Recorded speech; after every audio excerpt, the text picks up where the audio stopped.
Hello friends, मेरा नाम आकाश मिश्रा है। दोस्तों, मैंने और हमारी टीम ने इस नॉलेज बैंक चैनल की शुरुआत एक एजुकेशन पर्पज से की है। हमारे उद्देश्य है कि जो भी एजुकेशन है उसका एक्सटेंशन करें और आप सब तक हम हर वो स्टडी मटेरियल्स प्रोवाइड करवाएं जो आपके गोल के लिए, आपके सक्सेस के लिए काफ़ी लाभकारी सिद्ध हो। तो हमारी आपसे ये रिक्वेस्ट है कि प्लीज़ आप हमारे इस नॉलेज बैंक चैनल को कोऑपरेट करें और आपकी जो भी क्वेरीज हैं, क्वेश्चंस हैं, वो आप हमसे ज़रूर पूछें। हम अपने इस नॉलेज बैंक चैनल पर जनरली 3 सब्जेक्ट को कवर करते हैं।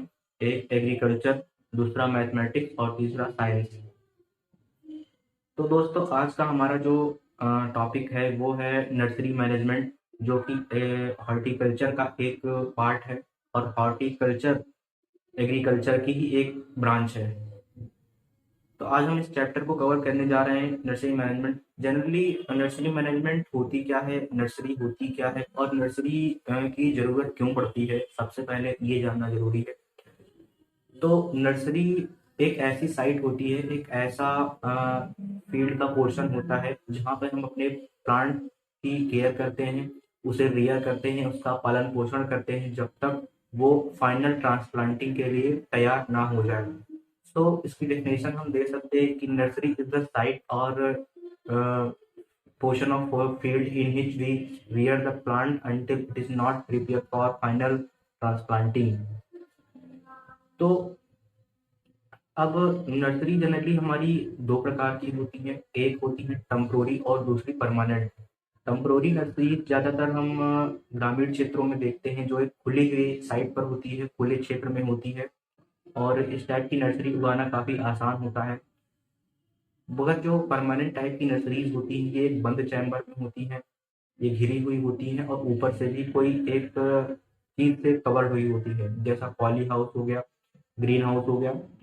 तो इस टाइप की नर्सरीज ज़्यादातर डेवलप कंट्रीज में ज़्यादा फेमस हैं, बट हमारे इंडिया में भी अब धीरे धीरे पॉपुलर हो रही है और सरकार इस पे काफ़ी सब्सिडीज भी दे रही हैं पॉली हाउस को टाइप की नर्सरीज जो हैं इसे लगाने के लिए। तो जो परमानेंट टाइप की नर्सरीज होती हैं, ये ज़्यादातर सीड प्रोडक्शन के पर्पस के लिए इस्तेमाल की जाती हैं। जो जैसे ब्रोकली हो गया, फूल खोल हो गया और गोभी हो गया, टमाटर हो गया, फ्रूट पोटैटो सीड हो गया, इस टाइप की सीड ज़्यादातर पॉली हाउस में ग्रो की जाती है, जो कि आसानी से ग्रो की जा सकती है। इसे अगर इस टाइप की सीड अगर हम टेम्पोररी टाइप के फील्ड जो हम विलेज सेक्टर में देखते हैं, उस क्षेत्रों में इसका सीड का उत्पादन आसानी से नहीं किया जा सकता है। लेकिन परमानेंट टाइप की जो नर्सरीज होती हैं, इस नर्सरीज में इन सब बीजों का उत्पादन आसानी से किया जाता है और ये ऑफ सीजन के लिए भी काफ़ी ज़्यादा पॉपुलर हैं। ऑफ सीजन में भी आप परमानेंट टाइप की नर्सरीज में अपने सब्जियों को, फलों को, फूलों को उगा सकते हैं। तो अब बात करते हैं ये नर्सरीज की ज़रूरत होती क्यों है और इसकी इम्पोर्टेंस क्या है। देखिए, नर्सरीज जो होती हैं इसका सबसे बड़ा उद्देश्य ये होता है कि हम अपने पौधों को इतना वेल मैनेज कर दें, वेल प्रिपेयर कर दें, उसकी ग्रोथ इतनी हो जाए कि जब हम उसे अपने मेन फील्ड में ट्रांसप्लांट करें तो वो आसानी से वहाँ पर इस्टेब्लिश हो जाए। तो मेन फील्ड में ट्रांसप्लांट करने के लिए उसमें अच्छा ग्रोथ होना ज़रूरी है, उसकी जो रूट्स है वो डेवलप होना ज़रूरी है। अगर हम उसे मेन फील्ड में ना ट्रांसप्लांट करके हम अगर ये सोचें कि बीज को सीधे जाके मेन फील्ड में उसको बोएं, तो इसका एक सबसे बड़ा प्रॉब्लम ये होगा कि उस मेन फील्ड में पौधे की जो जड़ें हैं वो सही तरीके से विकसित नहीं हो पाएंगी और जो पौधा है वो सही तरीके से सीडलिंग स्टेब्लिश नहीं हो पाएगी, या अगर पौधा किसी तरीके से जर्मिनेट हो भी जाता है तो वो आगे चलकर मर जाएगा। तो इन सब कारणों के चलते हम नर्सरीज को ग्रो करते हैं और उसका सबसे बड़ा उद्देश्य यही होता है कि हम पौधे को इतनी हाइट दे दें, इतना उसको इस्टेब्लिश कर दें कि उसको मेन फील्ड में किसी भी प्रकार की कोई प्रॉब्लम ना हो। दूसरा इसका सबसे बड़ा उद्देश्य और होता है कि जो पौधों की संख्या होती है उसे हमें मेंटेन करना होता है। पौधों की पॉपुलेशन को अपने मेन फील्ड पे मेंटेन करना बहुत ज़रूरी है। ज़्यादातर जो छोटी सीड्स होती हैं उनके लिए मेन फील्ड में ज़्यादा प्रॉब्लम्स होती हैं।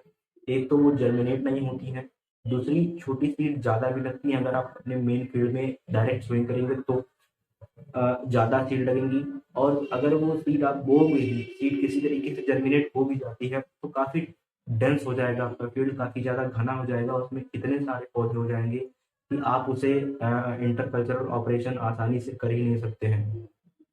तो ऐसी चीज़ के लिए आप जो सीड होती है उसको अपने मेन फील्ड में ना बोकर नर्सरी में बोइए, क्योंकि मेन फील्ड में उसकी रूट नहीं डेवलप हो पाएगी, सीडलिंग नहीं डेवलप हो पाएगी, और अगर किसी तरीके से डेवलप हो जाएगी तो काफ़ी ज़्यादा डेंस हो जाएगा और आपकी ज़्यादा बीज का पैसा एक्स्ट्रा जाएगा। तो इस चीज़ के लिए आपको नर्सरी को उगाना काफ़ी ज़रूरी होता है, जिसमें आप पौधों की संख्या को भी मेंटेन करते हैं। दूसरी चीज़ ये है कि आप नर्सरी में पौधों का जितने भी प्रबंधन होते हैं, वो सब आप बहुत सही तरीके से कर सकते हैं। जैसा इरिगेशन मैनेजमेंट हो गया,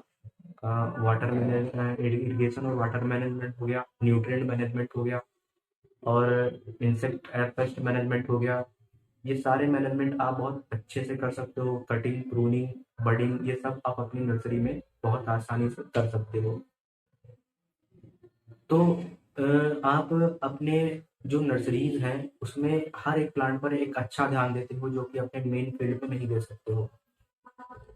इसके अलावा आप नर्सरीज को ऑफ सीजन में भी ग्रो कर सकते हो।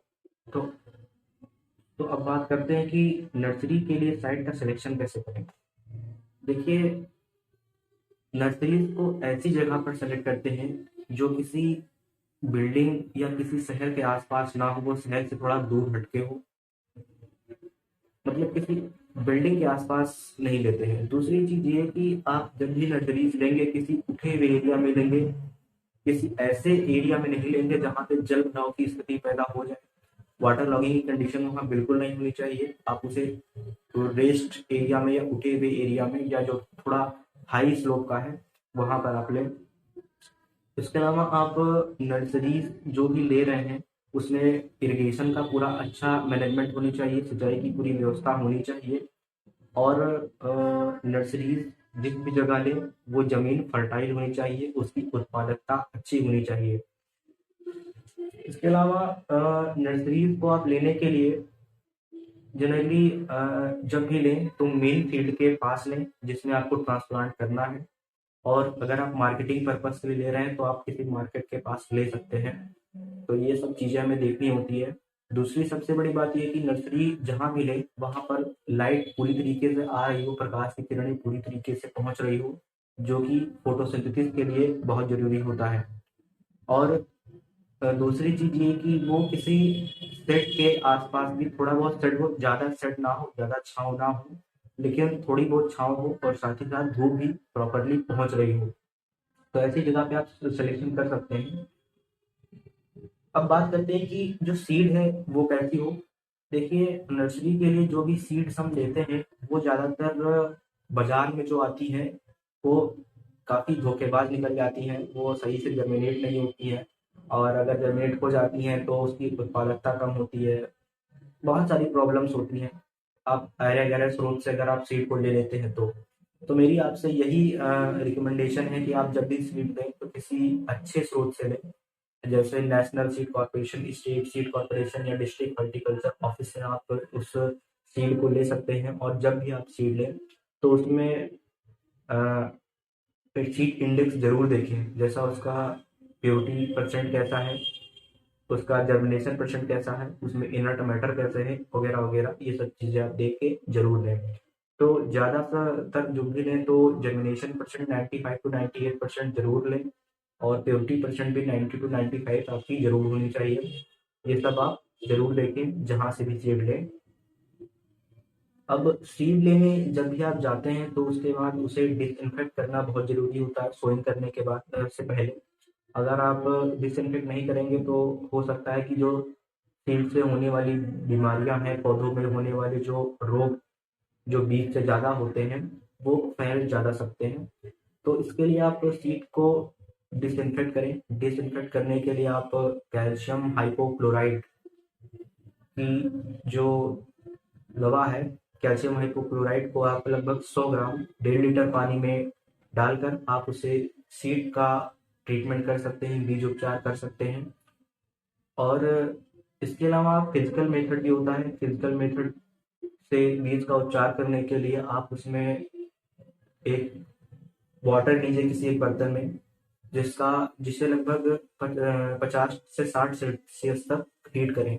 जब उसका टेम्परेचर 50 से 60 सेल्सियस तक हो जाए तो आप उसमें सीड को डिप कर लीजिए लगभग आधे घंटे के लिए, और फिर वो ट्रीटमेंट हो जाएगा आपका फिजिकल ट्रीटमेंट। इसके अलावा आप मिट्टी का भी आपका जो ट्रीटमेंट है वो बहुत जरूरी होता है। मिट्टी के लिए अगर आप ट्रीटमेंट नहीं करेंगे तो उसमें बहुत सारे ऐसे माइक्रो ऑर्गेनिज्म होते हैं जो आपके पौधों के लिए काफी नुकसानदायक होते हैं। ये आपकी उत्पादकता यील्ड काफी कम कर सकते हैं। जैसे कई सारे फंगस होते हैं, राइजोप्टेनिया हो गया, पीथियम हो गया, सर्कोस्पोरा हो गया। इन सब स्पीसीज के जो फंगस है काफी ज्यादा हार्मफुल होते हैं। और जो बैक्टीरिया हो गया ये भी काफी हार्मफुल होता है। इसके अलावा नीमोटोड्स हो गया, वायरसेस हो गए, तो ये आपके पौधों के लिए काफी ज्यादा रोग जनित कारक हो सकते हैं। तो इसे आप ट्रीटमेंट जरूर करें। इस टाइप के ट्रीटमेंट करने के लिए आप जनरली फॉर्मेलिन का यूज कर सकते हैं, या किसी और बिलिस्टिन हो गया, फॉर्मेलिन हो गया, कार्बेंडाजिम हो गया, इस टाइप के केमिकल्स का यूज कर सकते हैं। आप जब भी मिट्टी का ट्रीटमेंट करें इसको फ्यूमिगेशन कहते हैं। जनरली मिट्टी में हम स्प्रेइंग करते हैं केमिकल्स की, तो इसे फ्यूमिगेशन करना कहते हैं। और फ्यूमिगेशन करने जैसे आपने फॉर्मएल्डिहाइड से फ्यूमिगेशन किया, तो फ्यूमिगेशन करने के बाद आप उसे किसी झिल्ली से कवर करके रख दें, जिससे जो भी फॉर्मएल्डिहाइड या अन्य केमिकल्स की गैसें हैं वो उड़ ना जाए और अपनी एक्टिविटी को उस मिट्टी में कर सकें। तो मिट्टी में जब भी आप केमिकल से ट्रीटमेंट करें, ट्रीटमेंट करने के बाद तुरंत किसी झिल्ली या पॉलीथीन से उसे कवर कर दें, जिससे वो उसके जो भी एक्टिव इंग्रेडिएंट्स हैं वो सही तरीके से उस प्रत्येक सॉइल पार्टिकल पर वर्क कर सकें। तो सॉइल का फ्यूमिगेशन भी कर लीजिए। और इसके बाद अब बात करते हैं कि नर्सरीज को कितने टाइप से ग्रो करते हैं। देखिए जनरली 3 टाइप से नर्सरीज को ग्रो किया जाता है। पहला तो है फ्लैट बेड मेथड, दूसरा है सनकन टाइप का मेथड, और तीसरा जो है वो रेस्ड बेड मेथड होता है। Flat bed method, सनकन bed method और रेस्ड बेड मेथड होता है। तो फ्लैट बेड मेथड के लिए जनरली आप ये जो फ्लैट बेड मेथड होता है ये गर्मी के लिए ज़्यादा पॉपुलर है। गर्मी में आप फ्लैट बेड मेथड का यूज कर सकते हैं। इसके लिए आपको कुछ नहीं करना है, जो भी अपना खेत है उसे पहले आप पहले उसमें आप फार्म यार्ड मैन्योर डाल दीजिए, और फार्म यार्ड FYM पूरी तरीके से डिकम्पोज होनी चाहिए। Fully decompose FYM farm yard manure या जो गोबर की खाद होती है उसे आप अपने मेन फील्ड में डाल दीजिए, और आप इसे नर्सरी में भी डालिए। तो नर्सरी में जब आप जिस फील्ड में नर्सरी को तैयार करना होता है उसमें हम ले जाके ये FYM डालते हैं, और डालने के बाद कल्टीवेटर से जोत कर फिर इसको हम रोटावेटर से इसकी टिलेज करते हैं। तो रोटावेटर से टिलेज करने का उद्देश्य ये होता है कि जो भी आपकी वेल डिकम्पोज FYM है वो पूरी तरीके से आपके खेत में मिल जाए, और जो भी आपकी मिट्टी होती है वो एक ग्रेनुलर स्ट्रक्चर की हो जाएगी, भुरभुरी कणाकार टेक्सचर की हो जाएगी, भुरभुरी हो जाएगी मिट्टी। तो रोटावेटर से आप उसको टिलेज कर लीजिए, और रोटावेटर से टिलेज करने के बाद आप जो नर्सरी का फील्ड है वो कई सारे प्लॉट्स में डिवाइड कर सकते हैं। तो प्लॉट्स में डिवाइड कर लीजिए, और प्लॉट्स के चारों ओर एक ऊंची मेड़बंदी कर लीजिए, जिससे पानी का जो काफी देर तक उसमें रुके। और आप मेड़बंदी करने के बाद उसको कई सारे इरिगेशन चैनल से जोड़ सकते हैं। तो इस तरीके से आप कई सारे प्लॉट्स में डिवाइड करके आप उसके कई सारे इरिगेशन चैनल से आप जोड़ दीजिए, और इरिगेशन चैनल जोड़ने के बाद आप उसमें नर्सरी के पर्पज से यूज कर सकते हैं, जो ज्यादातर विलेज सेक्टर में देखी जा सकती है। इसके अलावा दूसरी टाइप की जो नर्सरीज होती हैं वो होती हैं waste bed nurseries. Waste bed nurseries ज़्यादातर बरसात के मौसम के लिए फेमस है, क्योंकि बरसात के मौसम में जो आपका नर्सरी का फील्ड होता है, नर्सरी होती है, उसमें पानी भर जाता है। तो इसका इसका जो प्रॉब्लम होती है वो ये होती है कि आपकी जो पौधे हैं, आपका जो प्लांट्स है, उसमें मॉइस्चर बेस्ड जो काफ़ी ज़्यादा हो जाता है, और कभी-कभी काफ़ी ज़्यादा रन ऑफ की कंडीशन में पौधे डैमेज हो जाते हैं, वो गल जाते हैं उसी पानी में पड़े-पड़े। ज़्यादातर जो अ, वाटर सेंसिटिव प्लांट होते हैं, उनके लिए काफ़ी ज़्यादा ये हार्मफुल होता है। तो इसके अलावा एक प्रॉब्लम्स और भी है कि जो फंगल डिजीज़ हैं, ये नमी में काफ़ी ज़्यादा ग्रो अप करती हैं। तो फंगल डिजीज जैसे डैम्पिंग ऑफ डिसीज हो गया, राइजोक्टेनिया हो गया, ये सब डिजीज अगर मॉइस्ट है तो वो आसानी से आपके पौधों में आ जाएंगी, फंगल के स्पोर्स, और फिर आपके पौधों में रोग जनित कारक पैदा होंगे, रोग आपका पौधा ग्रसित होगा। तो पौधों को नमी से बचाने के लिए बरसात के मौसम में वेस्ट बेड नर्सरीज को प्रिपेयर किया जाता है। और वेस्ट बेड नर्सरी को प्रिपेयर करने के लिए जो मेन लैंड होती है, उस लैंड से लगभग 10 से 15 सेंटीमीटर उठी हुई बेड्स बनाते हैं, मेड़ बनाते हैं लगभग, जो आपके ग्राउंड से 15 सेंटीमीटर, 10 से 15 सेंटीमीटर ऊंची उठी हुई होती है। कुछ इस प्रकार से होती है, ऐसे फिर ऐसे फिर ऐसे। तो ये आपकी वेस्ट बेड मेथड होती है। तो इसमें आप अपने पौधे को उस मेड़ पर सोइंग करते हैं, जो भी आपकी सीडलिंग्स होती है उस मेड़ पर सोइंग करते हैं, और जो आपकी चैनल्स होती है उसमें आप पानी भर भी जाए तो कोई उसमें प्रॉब्लम नहीं होती है। तो इस टाइप की मेथड, रेस्ट बेड मेथड, रैनी सीजन के लिए काफ़ी ज़्यादा फेमस है। इसके अलावा जो तीसरा हमारा नर्सरीज होती है वो संकन टाइप की मेथड होती है। संकन टाइप की मेथड के लिए जनरली क्या होता है कि इसमें जो लैंड होती है, जो हमारी समतल भूमि होती है नर्सरी के लिए, उस भूमि से डाउनवर्ड्स नीचे की ओर 15 सेंटीमीटर गहरी चैनल बनाते हैं। तो इस चैनल को कुछ इस प्रकार बनाते हैं, जैसा मान लीजिए कि ये आपकी लैंड है, तो इस लैंड से आप 15 सेंटीमीटर नीचे की ये ऐसे लैंड बनाएंगे, फिर ऐसे लैंड बनाएंगे, फिर ऐसे लैंड बनाएंगे। तो ऐसा करने से क्या होता है कि जाड़ों के महीनों में जो आपकी लैंड, उस भूमि पर आपके खेतों में काफी ठंडी हवाएं चलती है, जो पौधों के लिए चिलिंग इंजरी कर सकती है, उस पर कूलिंग इफेक्ट डाल सकती है, और पौधा आपका खराब हो सकता है। तो इस चिलिंग इंजरी से बचाने के लिए, ठंडी हवाओं से बचाने के लिए पौधों को उस जो डाउनवर्ड चैनल्स होती हैं 15 सेंटीमीटर की गहराई पर, उसमें आप सोइंग कर सकते हैं। साथ ही साथ इसका एक फायदा और होता है कि आप उसमें आसानी से मल्चिंग कर सकते हैं, आसानी से उसमें खाद डाल सकते हैं, और पानी भी डाल कर उसमें इरिगेशन कर सकते हैं। तो ये संकिन टाइप का मेथड विंटर के लिए काफ़ी ज़्यादा फेमस है। और इसके अलावा आप जब नर्सरीज को सोइंग कर देते हैं, तो सोइंग करने के बाद आप उसमें कई सारी मैनेजमेंट होती है, जैसा कि नर्सरीज को कितने दिन के बाद आप अपने मेन फील्ड में ट्रांसप्लांटिंग करनी है, कितनी हाइट की ज़रूरत है, और कितनी पत्तियां उसमें आनी चाहिए। ये सब variety to variety, species to species depend करता है आपकी पौधों पर। तो इन सब चीज़ों के लिए आप उसका प्रॉपर मैनेजमेंट करें, और आप उसमें प्रूनिंग, कटिंग, जो कुछ भी है टाइम टू टाइम करें, जो कि काफ़ी ज़्यादा ज़रूरी होता है। और आप अगर पॉट्स में अपनी नर्सरीज को ले रहे हैं, अपने पौधों को किसी पॉट्स में या पॉलीथीन बैग में ग्रो कर रहे हैं, तो आप जो भी पॉलीथीन दें उसमें जनरली कंपोस्ट और सैंडी लोम या क्ले लोम सॉइल का कंपोजिशन दें, उसको मिक्स करें। कंपोस्ट और सैंडी लोम सॉइल काफ़ी ठीक होती है। तो इसको आप मिक्स करके अपने पॉलीथीन बैग में डाल सकते हैं, और डालने के बाद उस पॉलीथीन बैग में या जिस ट्रे में ले रहे हो उसमें एक दो होल जरूर होनी चाहिए, जैसे आप जो ही उसमें मॉइस्चर देते हैं, वाटर देते हैं, वो कहीं ना कहीं से निकल जाए, उसमें रहने ना पाए। क्योंकि अगर काफ़ी दिन तक आपके पॉलीथीन बैग में पानी पड़ा रहेगा तो आपकी जड़ों को भी नुकसान कर सकता है, और जो आपके तने होते हैं सीडलिंग के, वो भी गल सकते हैं, उनकी जाइलम कॉलम डिस्टर्ब हो सकती हैं। तो इसके लिए आप जिस भी पॉलीथीन बैग में नर्सरी